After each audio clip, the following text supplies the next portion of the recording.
Hi students, అందరు ఎలా ఉన్నారు? నేను మీ విష్ణువర్ధన్, మీరు చూస్తున్నారు Vishnu smart info YouTube channel. Students, NEET 2025 ఎగ్జామ్కి సంబంధించి అప్లికేషన్ ప్రాసెస్ అయితే స్టార్ట్ అయిపోయింది. మీరు అప్లికేషన్ పెట్టుకోవడానికి లాస్ట్ డేట్ వచ్చేసి 7th మార్చ్. అయితే మీరు అప్లికేషన్ ప్రాసెస్ అంటే అప్లికేషన్ ఫిల్ చేసేటప్పుడు కొన్ని డాక్యుమెంట్స్ అయితే అడుగుతుంది. సో ఆ డాక్యుమెంట్స్ అనేవి ఏ ఫార్మాట్లో ఉండాలి, ఎంత సైజ్ ఉండాలి, ఏ డాక్యుమెంట్స్ అప్లోడ్ చేయాలి అనే దానికి సంబంధించి ఇన్ డీటెయిల్డ్గా నేను ఈరోజు ఈ వీడియోలో డిస్కస్ చేస్తాను. సో మీరు అప్లికేషన్ ఫామ్ ఫిల్ చేసే ముందు సో ఈ వీడియోని చివరి వరకు చూసి మీ దగ్గర అన్ని డాక్యుమెంట్స్ ఉన్నాయో లేదో చూసుకొని ఆ తర్వాత ఇంటర్నెట్ సెంటర్ కానీ లేకపోతే మీ ఇంట్లోనే కానీ సో మీరు అప్లికేషన్ ఫామ్ అయితే ఫిల్ చేసేయండి. సో నేను ఈ వీడియో తర్వాత సో మీరు స్టెప్ బై స్టెప్ అప్లికేషన్ ప్రతి ఒక్క కాలంలో ఏం డీటెయిల్ ఎంటర్ చేయాలి అనేది సో ఒక స్టెప్ బై స్టెప్ వీడియో కూడా చేస్తాను. సో ఈరోజు ఈ వీడియోలో వచ్చేసి రిక్వైర్డ్ డాక్యుమెంట్స్కి సంబంధించి ఇన్ డీటెయిల్గా చెప్తాను. సో ప్రతి కేటగిరీ వాళ్ళకి ప్రతి ఒక్కరు చెప్తాను. సో ఈ వీడియోని చివరి వరకు చూడండి. స్టూడెంట్స్ ఎవరైతే నీట్ 2025 ప్రిపేర్ అవుతున్నారో సో మీకోసం మేము ఒక రివిజన్ టెస్ట్ సిరీస్, సంపూర్ణ టెస్ట్ సిరీస్ అయితే లాంచ్ చేశాము. సో ఇందులో మీకు టోటల్గా 23 టెస్టులు ఉంటాయి. సో ఎవరైతే ఫిబ్రవరి 15 లోపు పర్చేస్ చేస్తారో మీకు 777 రూపీస్కి మాత్రమే వస్తుంది. సో ఆఫ్టర్ ఫిబ్రవరి 15 తర్వాత ప్రైస్ అనేది పెరుగుతుంది, ఎందుకంటే 3000 వాల్యూ చేసేది. సో ఇప్పుడు ఫిబ్రవరి 15లో పర్చేస్ చేసే వాళ్ళకి ఈ ప్రైస్కి ఇస్తున్నాము. మీరు పర్చేస్ చేయాలనుకుంటే కింద డిస్క్రిప్షన్లో అలాగే కామెంట్ సెక్షన్లో నేను డైరెక్ట్ లింక్ ఇచ్చాను, అక్కడ నుంచి మీరు పర్చేస్ చేయొచ్చు. పర్చేస్ చేసిన వాళ్ళకి ఆన్లైన్లో మీరు ఎగ్జామ్ రాయొచ్చు, అలాగే ఆఫ్లైన్లో మీరు ఇంటి దగ్గర ప్రాక్టీస్ చేసుకోవాలంటే సో మీరు పర్చేస్ చేసిన తర్వాత మీ నెంబర్, మెయిల్ ఐడి మాకు వస్తుంది. సో మేము మీకు క్వశ్చన్ పేపర్ PDF కూడా పెడతాము విత్ OMR అండ్ ఆన్సర్కి. సో మీరు ప్రింట్అవుట్ తీర్చుకొని ఇంటి దగ్గర కూడా ప్రాక్టీస్ చేసుకోవచ్చు. సొల్యూషన్స్ కావాలనుకుంటే మన వెబ్సైట్ అండ్ యాప్లో ఉంటాయి. సో ఈ టెస్ట్ సిరీస్ అనేది ది బెస్ట్ స్టూడెంట్స్కి ఉపయోగపడేలాగా డిజైన్ చేసాము. ఇంట్రెస్టెడ్ స్టూడెంట్స్ లింక్ మీద క్లిక్ చేసి పర్చేస్ చేసేయచ్చు. సో ఇంకా మన టాపిక్లోకి వెళ్ళిపోతే సో టోటల్గా మీకు అంటే కేటగిరీ పరంగా ఇప్పుడు UR క్యాండిడేట్స్కి అనుకోండి కేటగిరీ సర్టిఫికేట్ అవసరం లేదు. సో ఇలా ఒక్కొక్కరికి రిక్వైర్డ్ డాక్యుమెంట్స్ లిస్ట్ అనేది మారుతూ వస్తుంది. సో నేను కంబైన్డ్గా అందరికీ ఏ డాక్యుమెంట్స్ అయితే అవసరం అవుతాయో దానికి సంబంధించి డిస్కస్ చేస్తాను. సో ఫస్ట్ వచ్చేసి పాస్పోర్ట్ సైజ్ ఫోటో. సో ఈ పాస్పోర్ట్ సైజ్ ఫోటో అనే సైజ్ చూడండి, మినిమం 10 KB ఉండాలి. సో మ్యాక్సిమం 200 KB అయినా ఉండొచ్చు. సో ఇది ఏ ఫార్మాట్లో ఉండాలంటే JPG ఫార్మాట్ ఆర్ JPEG ఫార్మాట్లో ఉండాలి. అండ్ మీరు పాస్పోర్ట్ సైజు పెట్టేటప్పుడు చాలామంది నన్ను అడిగే క్వశ్చన్, అన్న ఇప్పుడు ఫోటో ఉంటుంది కదా, ఫోటో మీద నేము అలాగే డేట్ అనేది అవసరమా అని అడుగుతారు. ఎస్, ఇక్కడ వాళ్ళు ఇన్స్ట్రక్షన్స్లో మెన్షన్ చేశారు చూడండి, clearly name of the candidate, మీ పూర్తి నేము మీ SSCలో ఎలా అయితే ఉందో అలానే పెట్టించండి ఫోటో మీద. అలాగే నేముతో పాటు మీరు ఏ రోజు ఫోటో తీయించుకుంటారో ఆ date of taking the photograph కూడా పెట్టాలి. చాలామంది ఇదే అడుగుతారు. సో ఈవెన్ దో ఇంత క్లారిటీగా ఇన్స్ట్రక్షన్స్లో పెట్టినా కూడా లాస్ట్ 2 years నుంచి 3 years నుంచి చూస్తున్నాం కదా, సో డేట్ పెట్టించలేదన్నా ఏమన్నా అవుతుందా అని అడుగుతారు. సో వాళ్ళు ఇన్స్ట్రక్షన్స్లో క్లారిటీగా మెన్షన్ చేశారు, మీ ఫోటో మీద మీ నేమ్ ఉండాలి అలాగే మీ డేట్ ఉండాలి.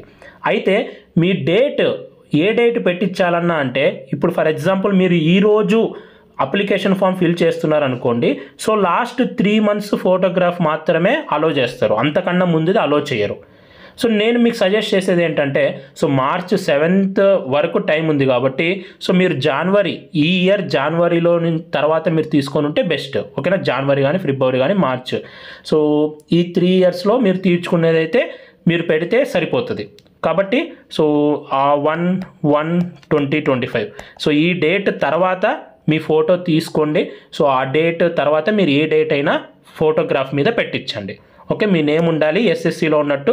సో జనవరి 1st తర్వాత మీరు ఎప్పుడు తీర్చుకున్నా కూడా ఆ డేట్ పెట్టినా కూడా ఏం కాదు. సో ఫస్ట్ ఇది మీకు క్లారిటీ ఇస్తున్నాను. మీరు ఇప్పుడు ఏదైతే పెడతారో పాస్పోర్ట్ సైజ్ ఫోటోగ్రాఫ్, మీరు మళ్ళీ కౌన్సిలింగ్కి అప్లై చేసేటప్పుడు కూడా అదే అడుగుతుంది. మీరు ఎగ్జామ్ హాల్లోకి వెళ్ళి తీసుకెళ్లేటప్పుడు కూడా అదే ఫోటోగ్రాఫ్ అవసరం అవుతుంది. కాబట్టి లేటెస్ట్గా తీర్చుకొని ఆ డేట్ పెట్టించండి.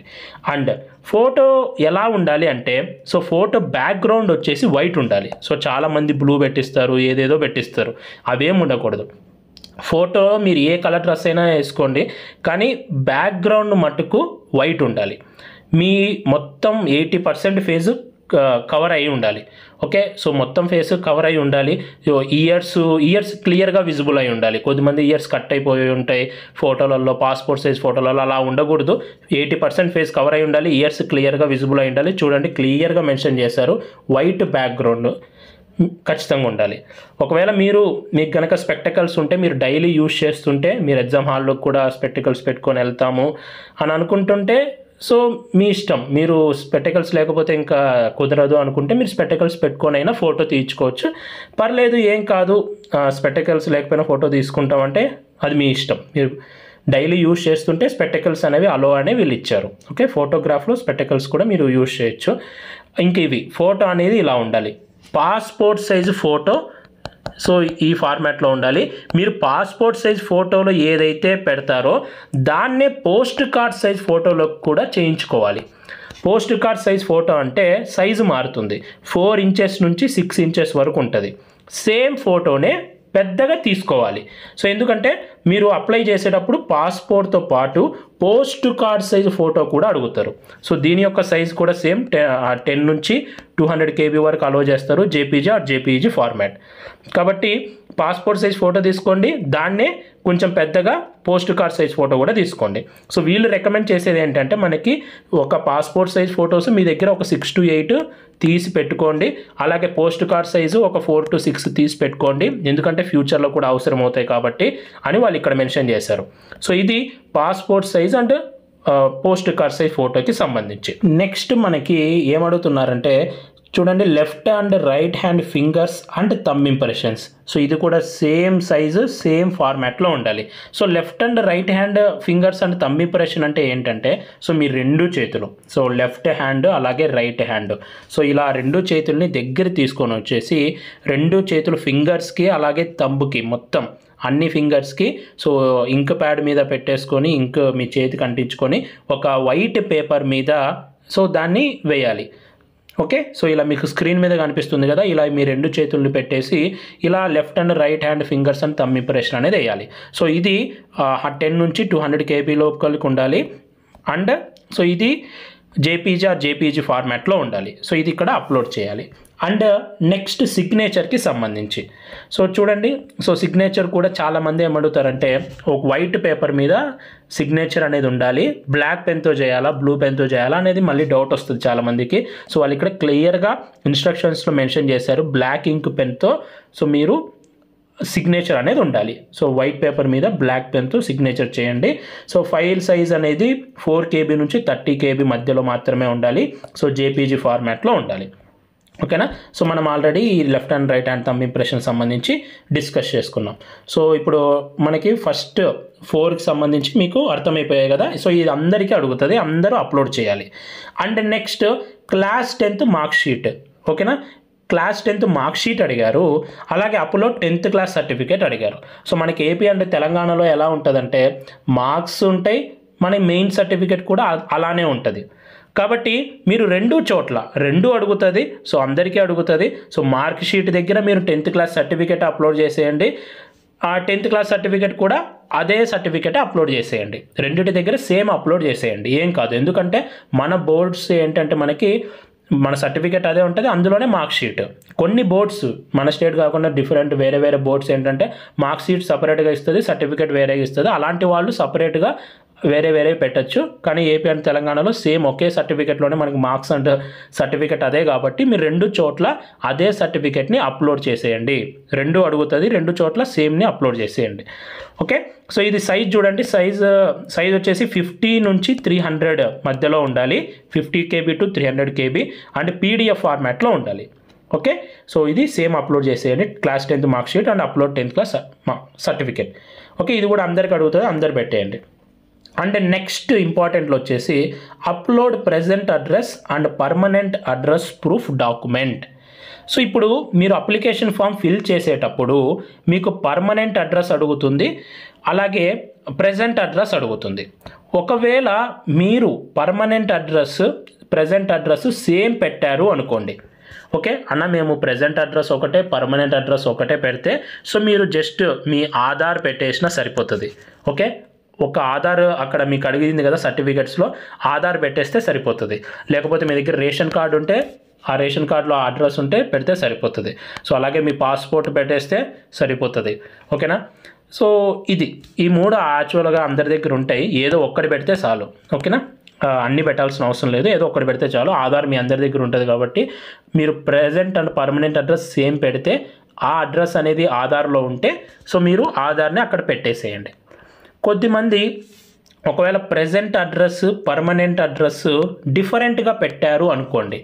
సో మీరు అప్పుడు ఏం చేయాలి అంటే మీ ప్రెజెంట్ అడ్రస్ మీరు ఫర్ ఎగ్జాంపుల్ ఇప్పుడు ఒక చోట ఉంటున్నారు, ఫర్ ఎగ్జాంపుల్ కొద్దిమంది మారింటారు. సో మీ ఎలక్ట్రిసిటీ బిల్లు కానీ లేకపోతే ఏదో కొన్ని బిల్స్ మీద ఏంటి అంటే మీకు అడ్రస్ అనేది మెన్షన్ చేస్తారు. సో ఆ అడ్రస్ అనేది తీసుకొని వచ్చేసి ఆ బిల్ అనేది మీరు అటాచ్ చేయండి, బిల్. ఓకే, ఆ బిల్లు అలాగే మీ ఆధార్లో పర్మనెంట్ అడ్రస్ ఉంటే ఆధార్, ఈ 2 కంబైన్ చేసి ఒకే పీడిఎఫ్లో మర్జ్ చేసి మీరు అక్కడ పెట్టేయచ్చు. ఓకే, మీ ఏదో ఒక బిల్ ఉంటుంది. ఫర్ ఎగ్జాంపుల్ మీరు ఇప్పుడు హాస్టల్లో చదువుతున్నారు అనుకోండి, మీ ఫ్యామిలీ కూడా అక్కడే ఉందనుకోండి. సో మీ కాలేజ్లో చదువుతున్నారు అనుకోండి, ఆ కాలేజ్ వాళ్ళు రిసిప్ట్ ఇచ్చింటారు కదా, మీరు అక్కడ జాయిన్ అయినట్టు, అక్కడ ఫీజు కట్టినట్టు. సో దానిపైన అడ్రస్ ఉంటుంది కదా, దాన్ని కూడా మీరు ప్రెజెంట్ అడ్రస్ ప్రూఫ్ కింద పెట్టచ్చు.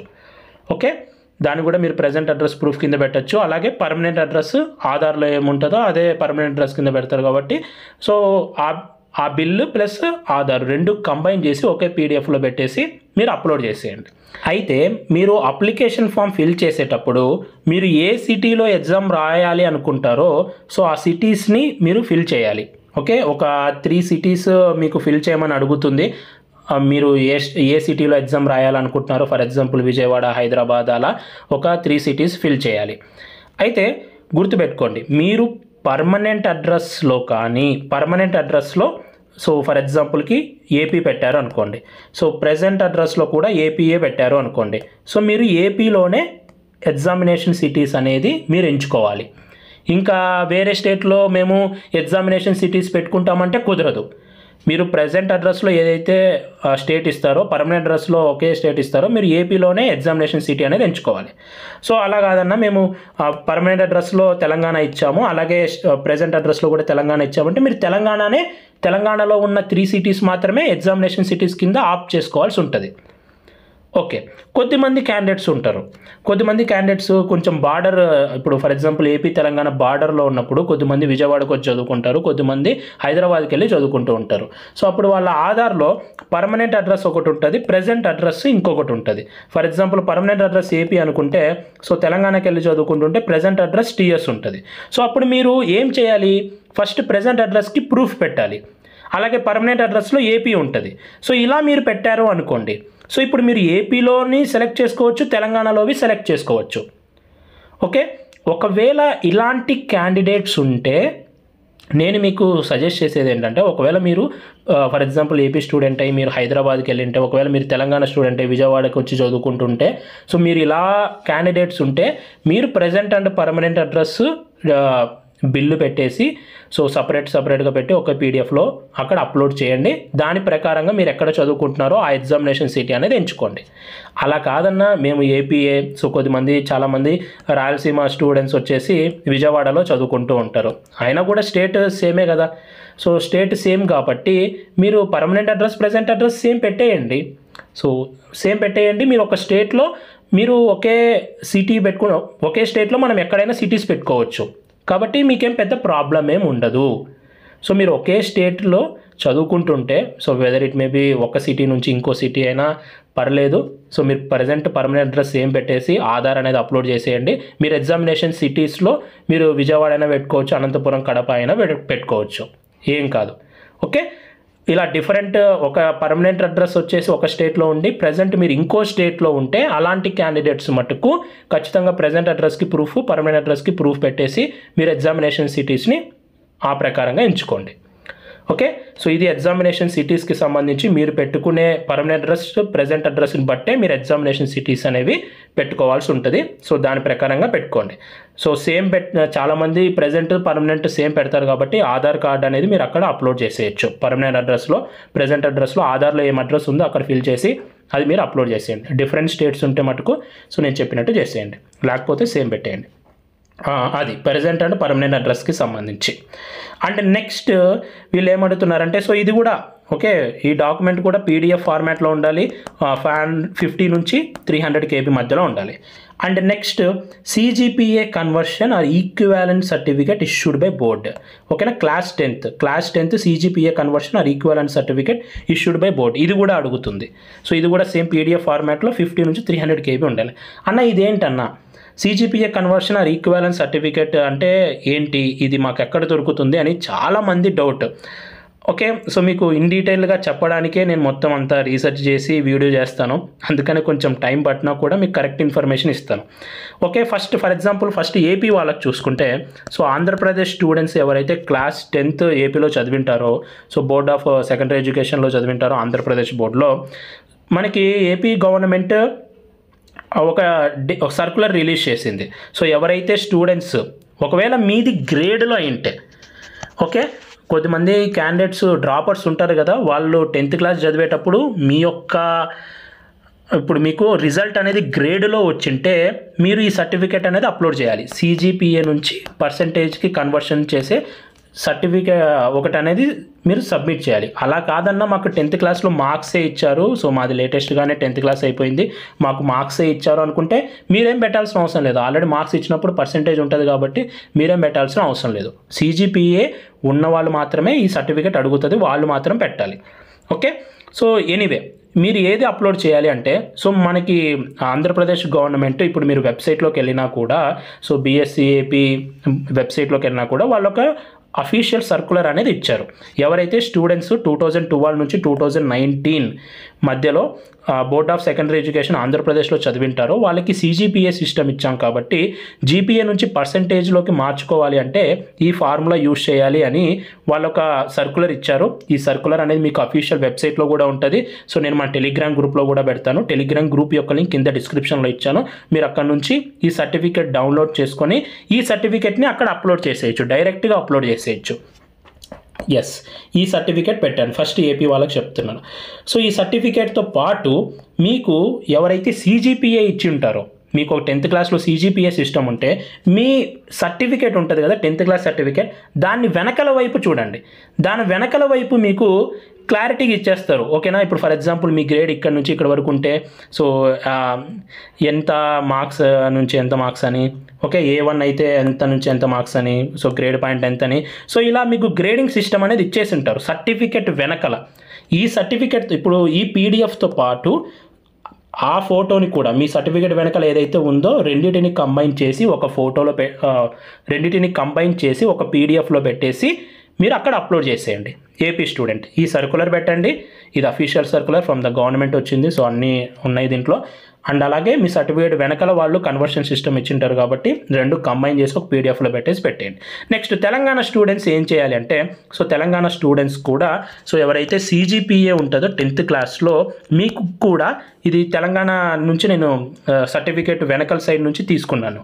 సో మీకు ఇక్కడ మీ సర్టిఫికేట్ వెనకాల వైపు చూస్తే తెలంగాణ స్టూడెంట్స్కి గ్రేడింగ్ సిస్టమ్ అని ఉంటుంది. సో ఈ గ్రేడింగ్ సిస్టమ్ని మీరు ఫోటో తీసుకొని సో దీన్ని PDFలో కన్వర్ట్ చేసి మీరు అక్కడ పెట్టేసేయండి. ఓకే, CGPA ఉన్నవాళ్ళు మాత్రమే. మీకు కనుక మార్క్సే ఉంటే మీరేమీ మళ్ళీ ఈ సర్టిఫికేట్ అడగదు. CGPA ఉన్నవాళ్ళు సర్టిఫికేట్ వెనకాల తిప్పేసి, తెలంగాణ స్టూడెంట్స్ అయితే కేవలం దీన్ని ఫోటో PDFలో కన్వర్ట్ చేసి అక్కడ పెట్టేయండి. ఓకే, తెలంగాణ స్టూడెంట్స్ ఇట్లా ఇది ఒక్కటి పెట్టేస్తే సరిపోతుంది సర్టిఫికేట్ వెనకాల ఉండేది. ఓకే, సో ఇప్పుడు మీకు ఇది కూడా డౌట్ క్లారిఫై అయిపోయింది అనుకుంటున్నాను. అండ్ నెక్స్ట్ ఐడెంటిటీ ప్రూఫ్ అనేది అడగట్లేదు. సో ఇది వాళ్ళు ఇన్ఫర్మేషన్ బులెటిన్లో ఇచ్చారు. సో ఈ సర్టిఫికేట్ కూడా కొద్దిమందికి అంటే మ్యాక్సిమం అడగట్లేదు. ఓకేనా, సో ఇండియాలోనే ఉన్న వాళ్ళకి అడగట్లేదు ఐడెంటిటీ ప్రూఫ్ అనేది. ఒకవేళ మీకు కనిపిస్తే ఐడెంటిటీ ప్రూఫ్ కింద ఆధార్ అనేది పెట్టేసేయండి. Okay, and next category certificate. Category ఇప్పుడు ఎవరైతే సో OBC, ఓకే, అలాగే EWS, SC, ST, సో ఈ స్టూడెంట్స్ ఉంటారో సో వీళ్ళకి కేటగిరీ సర్టిఫికేట్ కూడా అడుగుతుంది. అయితే కేటగిరీ సర్టిఫికేట్ అనేది ఆప్షనల్. సో అందుకే నేను ఇక్కడ ఆప్షనల్ అని రాశాను చూడండి. ఆప్షనల్ అంటే మీరు పెట్టినా పెట్టకపోయినా ఏమవ్వదు. సో మ్యాండేటరీ కాదు. మీ దగ్గర కేటగిరీ సర్టిఫికేట్ ఉంటే పెట్టండి, లేకపోతే పెట్టకపోయినా కూడా ఏమవ్వదు. ఓకే, సో ఇది. అండ్ కేటగిరీ సర్టిఫికేట్తో పాటు ఒకవేళ మీరు ప్రెజెంట్ కేటగిరీ సర్టిఫికేట్కి రీసెంట్గానే అప్లై చేసామన్నా మా దగ్గర రిసిప్ట్ ఉంది అని మీరు అనుకుంటే ఆ రిసిప్ట్ని కూడా మీరు ఇక్కడ అప్లోడ్ చేయొచ్చు. కేటగిరీ సర్టిఫికేట్ ఆ రిసిప్ట్ అని వాళ్ళు ఇస్తారు. సో మీరు పెడితే పెట్టచ్చు, లేకపోయినా పెట్టకపోయినా ఏం కాదు, మీ దగ్గర ఉంటే పెట్టేయండి. సో ఓబీసీ ఈడబ్ల్యూఎస్ వాళ్ళు ఏంటి అంటే మ్యాక్సిమం మీరు లాస్ట్ ఇయర్ ఏప్రిల్ తర్వాత తీసుకున్న సర్టిఫికేట్ ఉంటే పెట్టేయండి, సరిపోతుంది.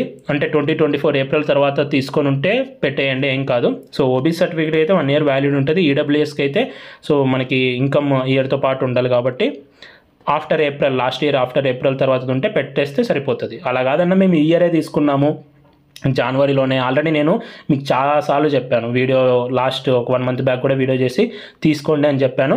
మీరు ఒకవేళ లేటెస్ట్గా తీసుకొని ఉంటే లేటెస్ట్ది పెట్టేస్తే అయిపోతుంది. సో ఎస్సీ ఎస్టీ స్టూడెంట్స్ దగ్గర ఆల్రెడీ సర్టిఫికేట్స్ ఉంటాయి కాబట్టి ఎప్పుడైనా సో మీరు పెట్టేస్తే సరిపోతుంది. లేదు అనుకుంటే మీరు అప్లై చేయండి, అప్లై చేసిన తర్వాత రిసిప్ట్ వస్తే అదైనా అప్లోడ్ చేసేయచ్చు. అన్న మళ్ళీ చూసుకుంటాము, ఫస్ట్ ఎగ్జామ్ రాస్తాము, ఆ తర్వాత కౌన్సిలింగ్ టైం అప్పుడు అప్లై చేసుకుంటామంటే పెట్టకపోయినా కూడా ఏం కాదు, దట్ ఈస్ ఆప్షనల్. మీరు పెట్టకపోయినా కూడా ఏం కాదు. ఓకే, సో అది కూడా సేమ్ 500 నుంచి 300 KB PDF ఫార్మాట్లో ఉండాలి. ఓకే, ఇది టోటల్గా మీకు ఇంతకు మించి ఇంకా ఏ సర్టిఫికేట్ అనేది ఎక్స్ట్రాగా అడగదు. ప్రతి ఒక్కటి గురించి నేను ఇన్ డీటెయిల్డ్గా మీకు చెప్పాను. ఓకే, సో ప్రతి ఒక్క దాని గురించి ఇన్ డీటెయిల్గా చెప్పాను. సో ఇంతే డాక్యుమెంట్స్కి సంబంధించి. అండ్ మీరు కనుక టెస్ట్ సిరీస్ రాయాలి అనుకుంటే ఒక మంచి టెస్ట్ సిరీస్ మన స్టూడెంట్స్ కోసం డిజైన్ చేశాము. సో మీరు February 15లో పర్చేస్ చేయండి, మీరు ఈ ఆఫర్ని యూటిలైజ్ చేసుకోండి. ఓకే, ఇది నీట్ 2025 మీరు అప్లికేషన్ ఫామ్ ఫిల్ చేసేటప్పుడు మీకు అడిగే డాక్యుమెంట్స్ లేదా సర్టిఫికేట్స్.